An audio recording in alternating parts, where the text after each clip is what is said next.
السلام علیکم۔ آج کی کہانی والدین کی خدمت۔ شہر کی روشنی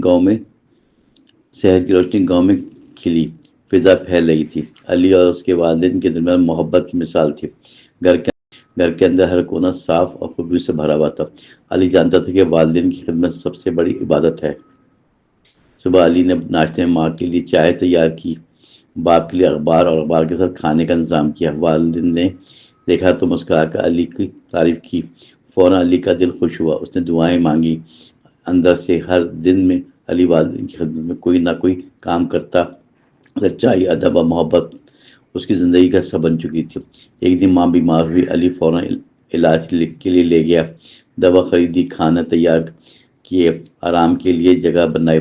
باپ کی آنکھوں میں آنسو تھے مگر دل خوش تھا۔ علی جانتا تھا کہ خدمت کا اصل مقصد صرف جسمانی کام نہیں ہوتا۔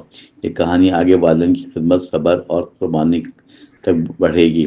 ہر ستہ میں 11 دن گزرتے کہ علی نے والدین کی خوشی کو عملی سمجھا۔ گاؤں کے لوگ حیران ہوتے کہ نوجوان اتنا احترام کیسے رکھتا ہے۔ علی نے ہمیشہ والدین کی رائے کو ترجیح دی۔ فیصلہ میں ایک دن والد بیمار ہو گیا۔ علی نے رات بھر جاگا، چائے پانی دوا سب کچھ علی نے خود سنبھالا۔ ماں نے مسکراہٹ اور باپ کی دعا علی کی سب سے بڑی کامیابی تھی۔ بچوں کے لیے سبق یہ ہے کہ والدین کی خدمت فرض ہے۔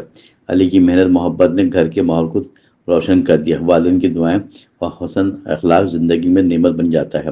اس کہانی کا انجام والدین کے احسان اولاد کی ہے۔